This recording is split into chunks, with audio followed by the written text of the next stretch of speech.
Welcome to the Fight Night Daily Podcast. We're here now at the Open Workouts. I'm joined by the one and only Mr. Johnny Nelson. Johnny, what a card we've got here and what a fight we've got here to hit. Dmitry Bivol entering the ring. What are you expecting from this fight? Bennett, it's a rematch of all rematches. You know, number one versus number two of the light heavyweights. And this fight, of course, caused so much controversy after the decision last time. Beterbiev got it. People said Bivol got it.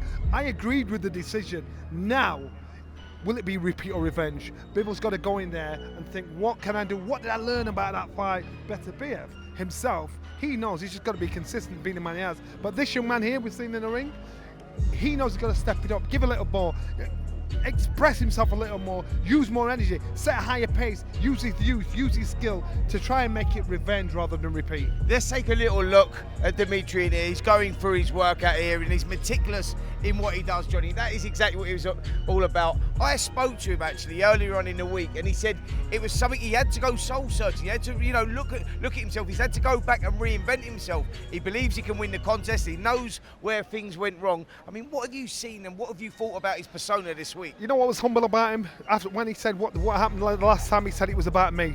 I had to learn about me. He didn't do anything wrong. It was me that did something wrong. It was me. I underperformed. I should have pushed it a bit more. I left too much. I didn't leave enough. I should have left it all in the ring. So he knew what he should have done. So now it's about being humble enough to think, all right, I'm going to fix this. I'm going to fix that. Because if I'm honest, there's growth for him. I don't think there's any more growth for Beterbiev. I think Beterbiev, at 40 years old, he'll be more consistent, keep that pace straight from round 1 to round 12. For Bivol can step that pace up, and if he gasses that pace up, that's when he's going to take Beterbiev out of his comfort zone. Yeah, I mean, you talk about their Beterbiev, not being able to change things, but we know he had an injury going into that one with the knee, the surgery. He says he's going to be better than he was before. Dmitry Bivol said that he went soul searching, he's reinvented himself, he feels better. And you can see it in his persona there, he's brought a good crowd with him as well. He wants to reverse this loss. This is probably the best fight in boxing right now. Listen, without a doubt, I tell that is the case because neither of these guys you can smell a hint of fear, hesitation, and this is why it makes it such a good fight because each side thinks he's going to pull it off and get the win. How does he tactically turn it around? Like we know what Dmitry Bivol is, right? He's a boxing purist. He boxes well. His boxing IQ is insane, and that's how he dominates fights by controlling the space. Letting those shots go in bunches. But his opponent, Artur Beterbiev, is great at closing the gap, and he's not just that monster, is he? So Spenny, today I was watching Bivol against Canelo, how he peppered him, how he paced him, how he stepped off, how he didn't work to a timing, a dance tune sort of. He'd let the shots go, you'd expect him to step on, he'd step off or press it, and he took the pace, took control of the pace, and this is what he has to do Saturday night, control the pace, make sure it's his high tempo pace, that's what wins. Long shots, use the jab, pepper the jab, use the shots, use the footwork, combine the two, so he's punching and moving at the same time, not giving Beterbiev a chance to step in the gaps when he goes for a breather. Are you expecting a similar fight to the first one? Yeah. Or are you expecting Dmitry Bivol to do something totally different? Because I think with Artur Beterbiev, we know it is what it says on the tin. We know exactly what he's going to do, but it is an educated thought process behind Artur's work. He's not just a wrecking machine. He knows how to pick his shots. He knows how to break his opponent down. Are you expecting Bivol? Are you expecting the same fight?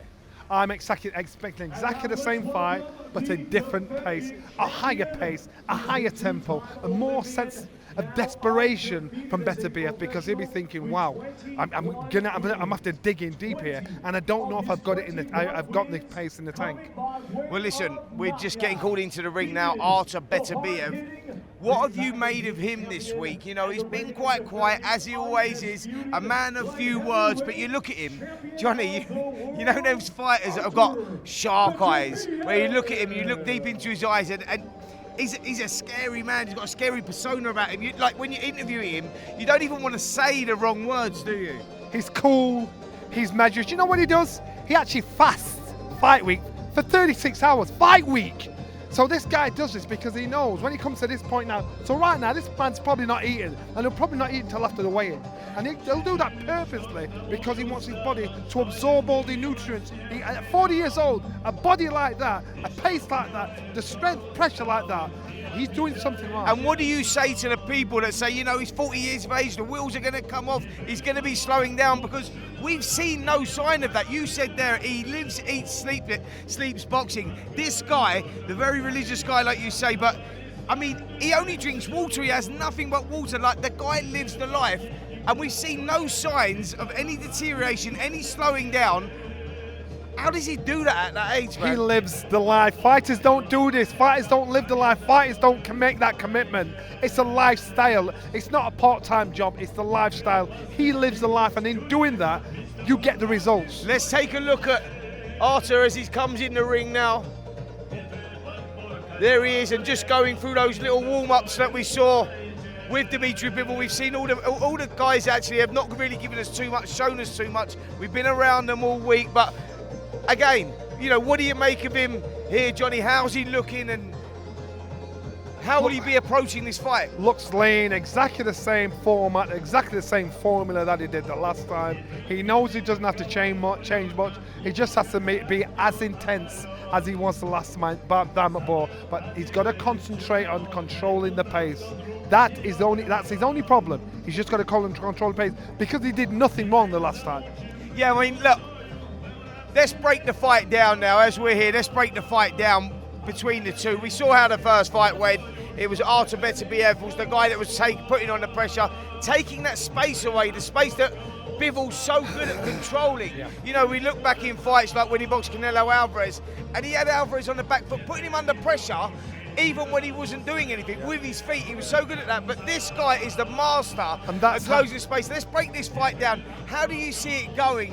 And let's start with the tactics of Artur Beterbiev as he's in there. That's exactly how he wins, exactly that. He's got to break the distance down, make sure Bivol boxes, tries to fight with fight, because if he gives Bivol space, he knows Bivol will pepper him, keep him at a distance and pickpocket him. So what he did the last time was broke it down. Made sure he stepped on him, kept on the gas, made sure it was his pace, because remember, he started at one pace and he was inconsistent with it all the way through until the last round. And this is what Bivol struggled with, because he's thinking, I'll pace myself, drop it up, pick it down, and that's what he struggled with. And I mentioned the knee injury before that first contest, that he was out with that knee injury, then he had a jaw problem as well. He was out for time with a jaw problem as well, so the injuries were starting to creep in, and he said that he maybe weren't firing on all full cylinders. He weren't 100% at his best, but going into this one, where people are thinking it's Bivol that's going to make the adapt and change and adapt to the style of Artur Beterbiev, he's actually saying, you got it all wrong. Yeah. I'm going to show you something a little new here. Yeah, what do you read into that? Listen, the thing is, when you get older, and all fighters get injuries no matter what age you are, it's just that the fact that when you're old, it takes a little longer to recover from them. So he's only talking about the things everybody suffers from,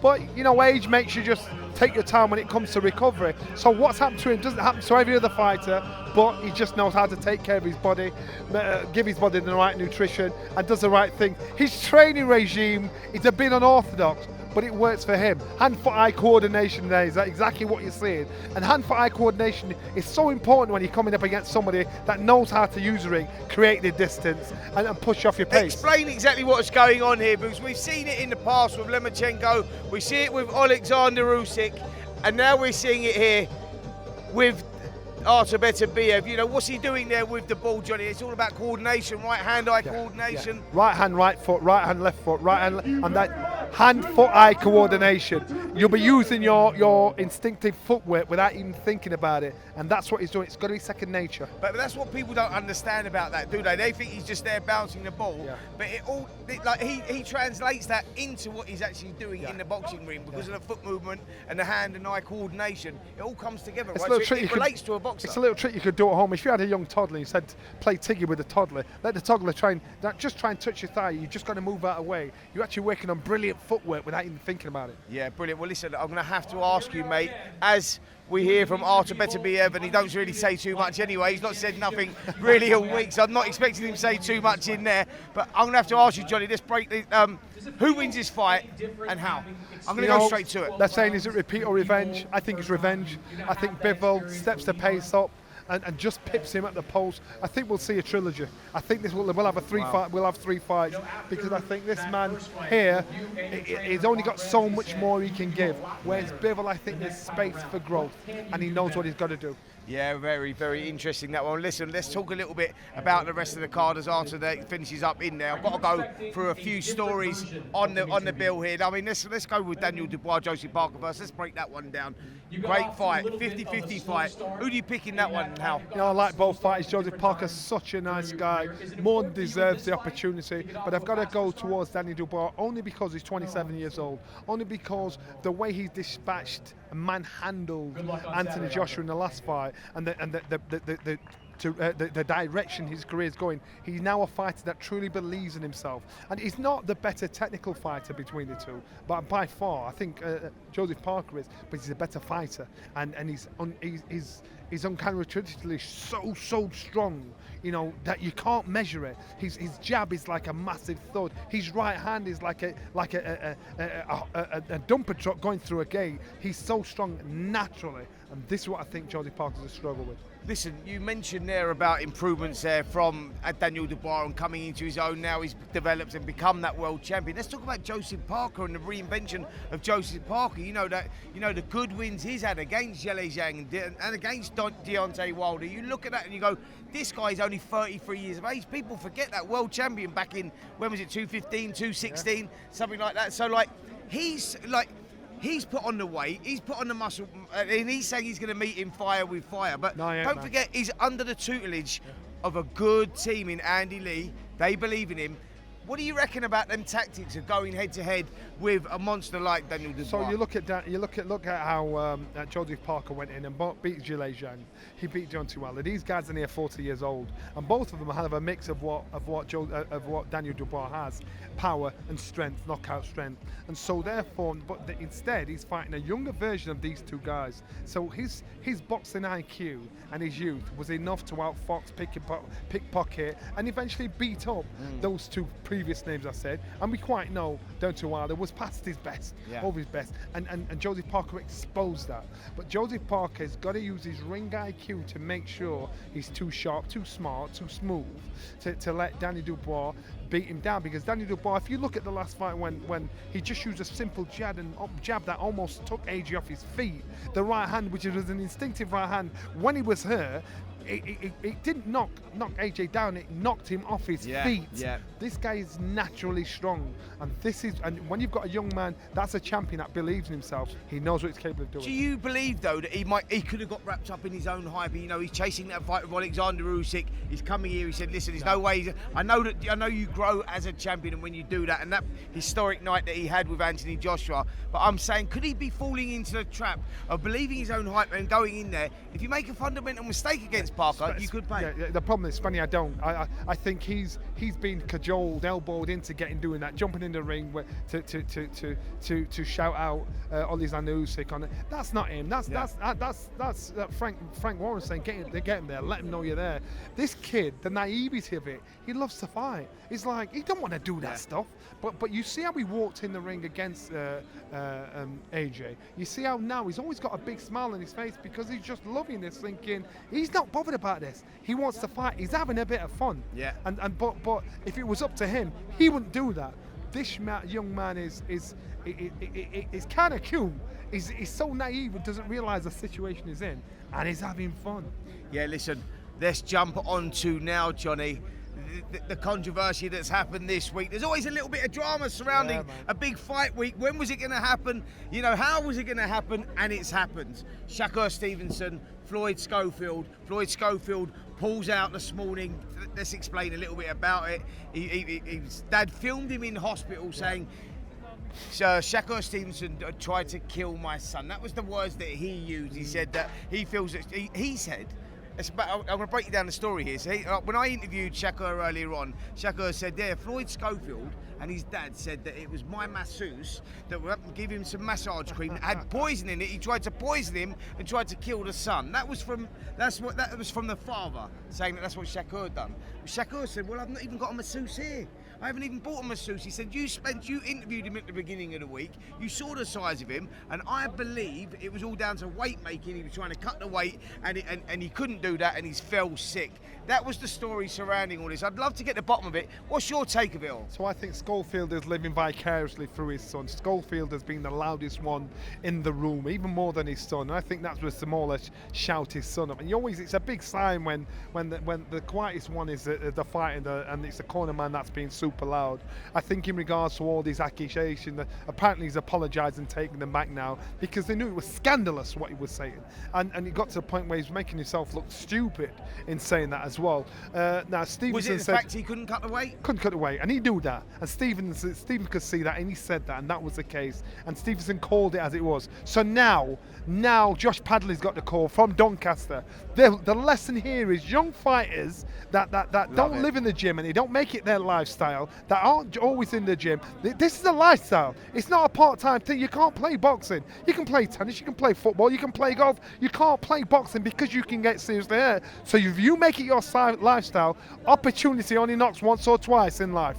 And so Josh Padley has taken advantage of opportunity knocks. Listen, you talk about Josh Padley and that opportunity. He got that back in September on the AJ Dubois undercard against Mark Chamberlain, Turkey's favourite fighter, Mark Chamberlain, who was a big favourite going into there. Talking about world title fights, Chamberlain.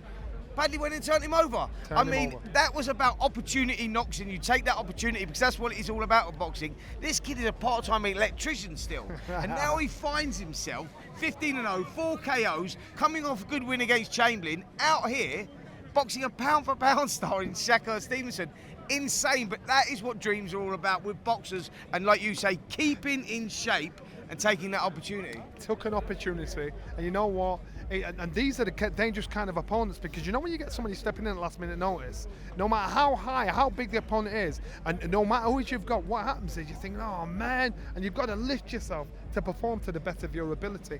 I am telling you now, Josh Padley will go in there and give his best run for his money he can. But I tell you one thing, he's got life-changing money, life-changing, and he's so successful. Yeah, absolutely. Listen, that's what I say. It's all about that opportunity now. And listen, oh wow, look at this one. I guess we've got here. We've got Artur Beterbiev. Good. How are you, sir? Good. Yeah, good seeing you. Listen, Artur, just talk to us a little bit about that. What you're doing up there, going through up there. I mean, you finished the hard training now, right? Yes. Now it's light training. Just going through the stretches, going through the motions. What's the approach now up until the fight? What do you actually do? What do you go through? It's very simple. Eating a little bit, like preparing for fight, thinking about fight.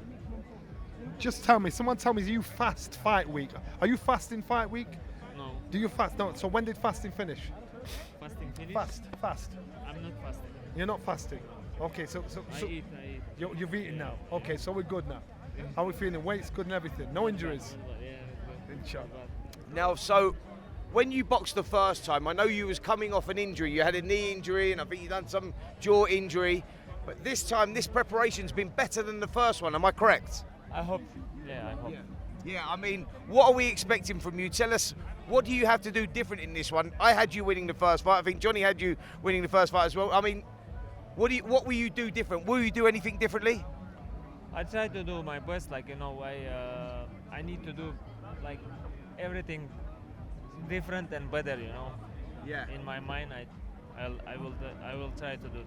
And what are you expecting Dimitri Bivol to do different?